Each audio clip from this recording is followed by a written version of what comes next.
Eh oh, coucou, comment tu vas? Bah écoute, j'espère que tu vas bien et que vous allez tous bien. Bon, vous me voyez en manifestation, bah je me préserve. C'est pas que je ne veux pas, c'est que je ne peux pas. C'est pas gênant, de toutes les façons, dans ma région, le Front National a réussi à court-circuiter avec En Marche tout ce qui se faisait pour ramener des gens. Donc, on va se mettre en œuvre, hein, on va faire des choses. Hein, je pense qu'on est en train de faire des choses tout doucement. On va suivre la mouvance nationale. Quelqu'un que je respecte énormément qui s'appelle Jérôme Rodriguez, qui lui est pour la convergence des luttes. La convergence des luttes, ça veut dire Adama Traoré, ça veut dire etc., etc. Ça veut dire aller à Belleville, aller dans les zones où on n'est jamais allé. Eh oui.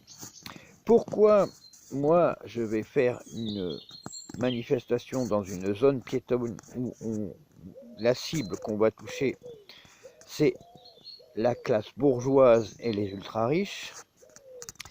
Qui va acheter dans une zone piétonne? Le pauvre, il va acheter à Lidl, hein, il va acheter chez Aldi.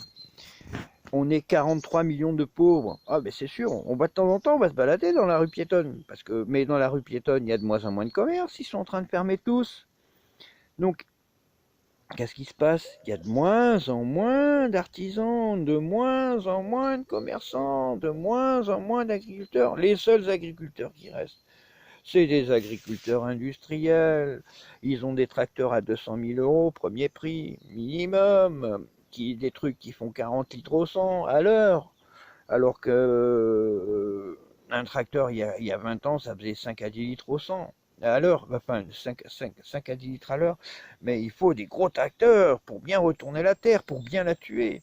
Là, je suis allé voir les champs de maïs à côté de chez moi, c'est plus de la terre, c'est du sable. C'est du sable.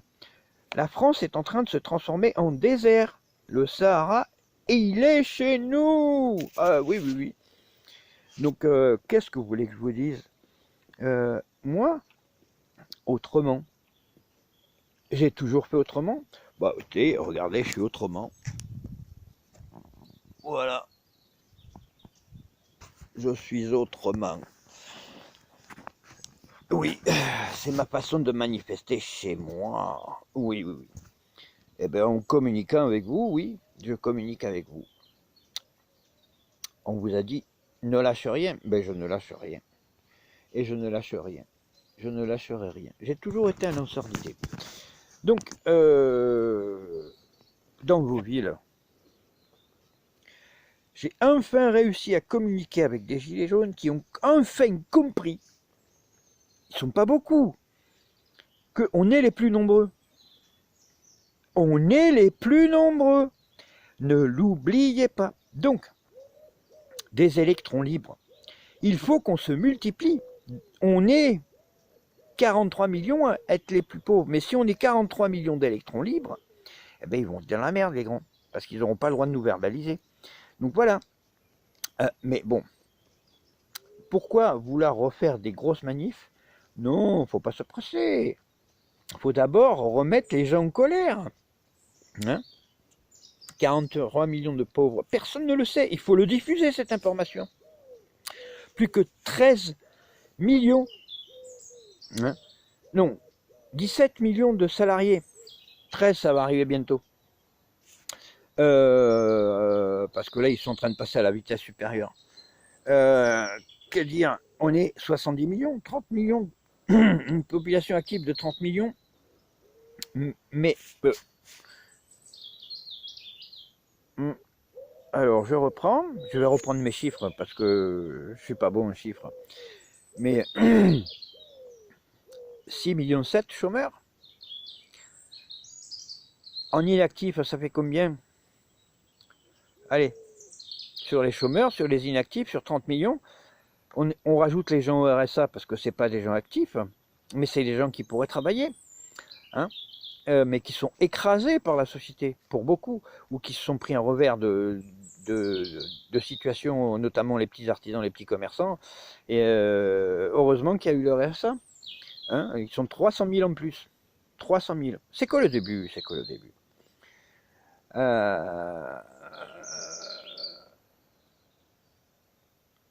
Il y a une volonté mondiale pour appauvrir les pauvres et enrichir les riches. Donc, nous, on fait partie des plus pauvres. Mais faut pas se laisser faire, les grands. Hein, faut pas se laisser faire. Donc, si on regarde encore les chiffres, donc, population active de 30 millions, inactifs, 13 millions, c'est ça, hein. 7 et 6, ça fait 13. 7 millions de chômeurs, 6 millions de gens au RSA. Donc il ne reste plus que 17 millions de salariés. Merci Macron. Merci Macron. J'ai fait un gros raccourci, oui. Mais dans les statistiques, non. Les gens du RSA, c'est pas des gens actifs. Hein. Ils sont plus dans la société. Oh. Arrêtez de vous foutre de notre gueule. Donc ce qui veut dire qu'il n'y a plus que 17 millions de salariés. 15 millions d'handicapés. On n'est pas dans une société malade. On n'est pas dans une société malade. Sur 70 millions, hein, on a 15 millions d'handicapés. En pourcentage, ça fait combien? Mais c'est énorme. C'est énorme. C'est énorme. C'est énorme. Plus 13 millions de personnes. Enfin, je veux même plus compter. Je veux même plus compter. Pour moi, c'est une horreur. Donc, on m'a dit, j'ai vu les communistes hier soir. Ils m'ont dit, oh punaise, faut pas aller avec les écologistes, c'est des suppôts de Satan, c'est ci, c'est ça, c'est l'autre. Mais le combat, il est le même que le nôtre, non? J'ai vu des patriotes, oui, faut pas parler des communistes, les gauchos, c'est des salauds. Mais c'est des gens du peuple, non? Hein, on veut pas tous la même chose? J'ai vu des gens du Front National. Oh là là, si, ça l'autre, etc. Oh putain, c'est la faute aux émigrés. Oh bon? Ah bon? Et toi, t'es pas un fils d'émigré, mon con? Hein? Alors, on doit s'unir, oui, mais on ne doit pas lâcher. Moi, je lâcherai rien. Il est hors de question que je lâche quoi que ce soit. Donc, le pompon, là, ça a été cette semaine. Ça fait depuis le mois de juillet que je porte... non, le mois d'août, mi-août, que je porte le bonnet rouge, mais ça fait plus de... Ouais, allez, un an et demi que j'ai prévenu que les routes payantes, ça allait venir. Ben, c'est en cours. Maintenant, les nationales, décret du 15 août 2020, signé dans Le Monde, on va payer les routes nationales. Que ce soit. Où t'habites? T'habites en Bretagne? Ben oui, t'as des 4 voies. Ils vont jamais faire ça. Le décret de 1960 qui garantissait les routes gratuites en Bretagne, en Corse et en Alsace. Oh, pardon, j'ai fait un geste cochon. C'est fini. Et le décret du 15 août 2020, hein, ils ont commencé à nous la faire à l'envers. C'est pour ça que nous, on a fait des faux péages en Bretagne. Donc maintenant, ça va être bien. Comment ils vont faire? C'est déjà fait. C'est déjà fait. C'est-à-dire que, qu'est-ce qui se passe? Tu as vu les beaux portiques de l'écotaxe? Eh bien, les portiques de l'écotaxe, je les ai vus fleurir sur la nationale 20. Bon, je les ai vus fleurir sur la nationale 10. Oh, il n'y en avait pas avant.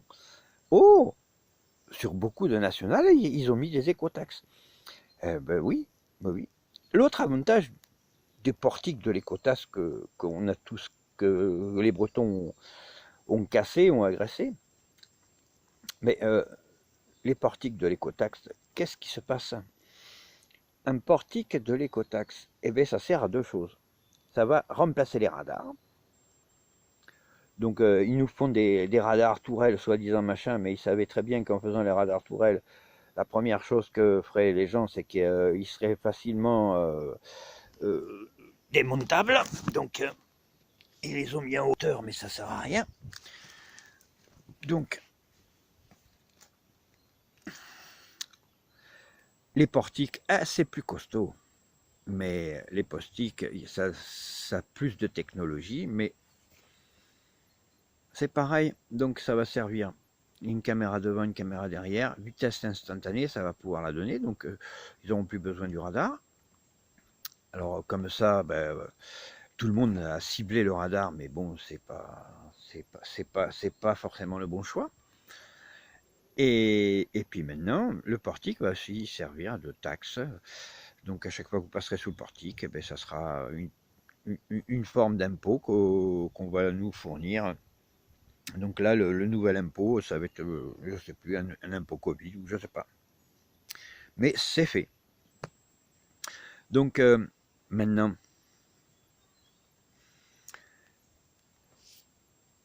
réveillez-vous. Moi, plutôt que d'aller me faire gazer dans la grande ville, vous avez vu ce que je propose? Il faut qu'on fasse autrement. Le coucou des ponts. Reprenez les ronds-points, mais faites de l'éphémère. De l'éphémère. Il faut qu'on ait l'impression qu'il y ait des gilets jaunes de partout, tout le temps. Et puis, gilet jaune, tu le portes. Le bonnet rouge, tu vas en acheter un. Tu vas en acheter un. Les routes, elles doivent rester gratuites. On doit tous être dans le même combat. Gilet jaune, bonnet rouge. Bonnet rouge, pourquoi? Rappelle-toi qui ont été les premiers à porter le bonnet rouge, hein? Pourquoi, hein? Est-ce que tu le sais? Tu le sais pas, alors je t'explique. Hein? Je t'explique pourquoi le bonnet rouge. Le bonnet rouge, ça a été les ouvriers et les ouvrières des conserveries de Douarnenez, les premières et les premiers à porter ce bonnet rouge. Pour des raisons d'hygiène, ils étaient obligés de porter un bonnet blanc. Hein, un bonnet blanc en coton. Quand les presses sont arrivées pour ces conserveries, il y a eu d'abord des doigts arrachés, des bras arrachés par la presse, et une malheureuse ouvrière a mis sa tête sous la presse. Le lendemain, tout le monde a remis le bonnet. Ils sont tous allés le teindre en rouge en mémoire à cette défunte personne. Voilà pourquoi les bonnets rouges en Bretagne et en France. Paix à son âme. Réveillez-vous. Les bonnets rouges, c'est pas forcément des camionneurs. On est tous des bonnets rouges, des gilets jaunes, des gilets noirs, des habillés en noir. Réfléchissez. Autrement, plus on va être nombreux à se montrer en noir, en jaune, en vert, peu importe la couleur, faire des marches pacifiques, plus on fera des actions pacifiques, plus on sera nombreux et plus on pourra bouger les choses, plus on cherchera la révolution. On n'aura pas d'évolution et on aura de plus en plus de démotivateurs qui, à la sortie d'une manifestation, vont dire « Oh, c'est fini, moi je me suis pris un coup de matraque, je me suis... » Non, non, arrêtez ça. Vous êtes payés par l'État. Hein, ils font exprès. Ils sont plus d'1 million à Paris le week-end dernier. Le nombre est inchiffrable. 6, enfin bon. Et tu vois certaines personnes qui te disent « Ah, mais il n'y avait que 10 000 personnes ». Mais ils ne regardent pas plus loin que le bout de leur nez, ces gens-là. Hein. Donc, il faut qu'on continue et qu'on ne lâche rien. Vous vous rendez compte? On est des pacifistes et on nous classe comme des extrémistes. Il n'y a pas un problème là, hein? Moi, chez moi, j'ai plus un insecte. Je suis entouré de phytosanitaires, c'est même plus des agriculteurs, des industriels agricoles. Comment vous voulez vivre à côté de ces gens-là? J'ai encore des oiseaux, mais pour combien de temps? S'ils n'ont plus d'insectes à manger? Triste France. Donc, les écologistes, les autres, et ceux qui font le jeu des nazis, hein, de la fachosphère, réfléchissez un peu, hein, achetez de la vaseline, hein, parce que on va vous la mettre comme ça au peuple. Hein. Alors si vous êtes avec nous, aidez-nous.